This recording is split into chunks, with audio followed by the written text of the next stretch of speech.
സൈക്കോളജിയിലെ നമ്മളിന്ന് ആധികാരികമായി പഠിക്കുന്ന എല്ലാ ലേണിംഗ് തിയറീസും എല്ലാം നമ്മൾ ഇവോൾവ് ചെയ്തെടുത്തത് അനിമൽ ബിഹേവിയറിനെ കമ്പയർ അല്ലേ. ലോകത്തെ ഏറ്റവും പ്രസിദ്ധമായ പാവ്ലോവിൻ്റെയോ സ്കിന്നറുടെ ഒക്കെ എക്സ്പെരിമെൻ്റ് എടുക്കുന്നത് ഡോഗിലും അതേപോലെ തന്നെ പൂച്ചയിലും പ്രാവിലും ഒക്കെയാണ്. ആൻഡ് വെരി റയർലി ചിമ്പാൻസിയിലും നടന്ന ഇപ്പം കോഹ്ലറൊക്കെ നടത്തിയ എക്സ്പെരിമെൻ്റ് ചിമ്പാൻസിയിൽ നടത്തി.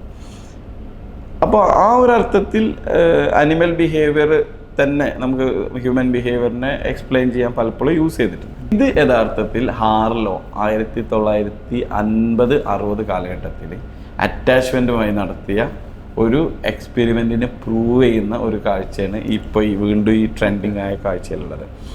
ആ എക്സ്പെരിമെൻ്റ് ഇങ്ങനെയാണ്. ഹാർലോ ഒരു എത്തിക്കൽ അല്ല എക്സ്പെരിമെൻ്റ്, ഒരു കുഞ്ഞിനെ, ഒരു മങ്കിയുടെ കുഞ്ഞിനെ അമ്മയുടെ അടുത്തുനിന്ന് മാറ്റുന്നു. എന്നിട്ട് സിമിലർ സൈസുള്ള ഒരു സോഫ്റ്റായ ഒരു മങ്കിയുടെ രൂപവും വളരെ ഹാർഡായിട്ടുള്ള വയേർഡ് മെഷൊക്കെ ഉള്ള ഒരു അമ്മയുടെ രൂപം ഉണ്ടാക്കുന്നു. ഈ വയേർഡായ അമ്മയുടെ രൂപത്തിൽ ചെല്ലുന്ന സമയത്ത് അതിന് ഭക്ഷണവും കാര്യങ്ങളൊക്കെ കിട്ടുന്നുണ്ട്, എക്സ്ട്രാ അഡീഷണൽ ഫുഡൊക്കെ കൊടുക്കുന്നുണ്ട്.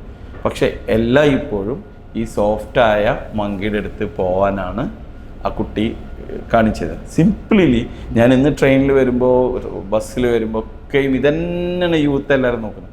എനിക്ക് തോന്നിയൊരു ഇൻസൈറ്റ് പറഞ്ഞിട്ട് നമുക്ക് നമ്മളെ വിഷയത്തിലേക്ക് തന്നെ തിരിച്ചു വരാം.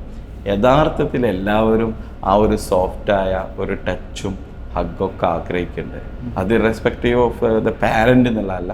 അപ്പോൾ നമ്മളുടെ വർക്ക് സ്പേസിൽ ബാക്കിയുള്ള സ്ഥലത്തൊക്കെയും ആളുകൾ ഈ ഒരു അറ്റാച്ച്മെൻറ്റും അവരെ സങ്കടങ്ങൾ ഇറക്കി വെക്കാനുള്ള ആ സോഫ്റ്റ്നെസ് എന്ന് പറയുന്നത് ഫിസിക്കലി തന്നെ ആവണമെന്നില്ല.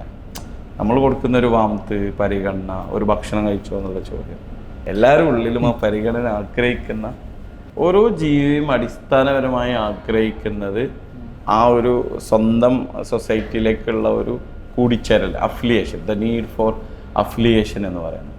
അപ്പോൾ ആ നീഡ് ഫോർ അഫിലിയേഷൻ ഉണ്ടാകുമ്പോൾ അത് കിട്ടാതിരിക്കുമ്പോൾ ഓരോ ജീവിക്കും അതിൻ്റേതായ ഇമോഷണൽ എക്സ്പ്രഷനാണ്. ഇത് മങ്കി ആയതുകൊണ്ട് കുറേ കൂടി മനുഷ്യനോട് ചേർന്ന് നിൽക്കുന്നതുകൊണ്ട് നമുക്ക് അതിനോടുള്ളൊരു കുറേയും കൂടി ഒരു അറ്റാച്ച്മെൻറ്റ് തോന്നുന്നു. അങ്ങനെ ഒരു ഇൻറ്റേർണൽ സംഗതി കൂടെ അവിടെ സംഭവിക്കണം.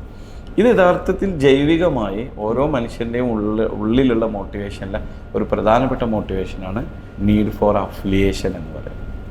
അപ്പോൾ ആ ഒരു സാധനം അത് തിരിച്ചു പിടിക്കാൻ ശ്രമിച്ചു, തിരിച്ചു പിടിച്ചു അല്ലേ. അതാണ് റീസെൻറ്റ് സക്സസ് സ്റ്റോറി.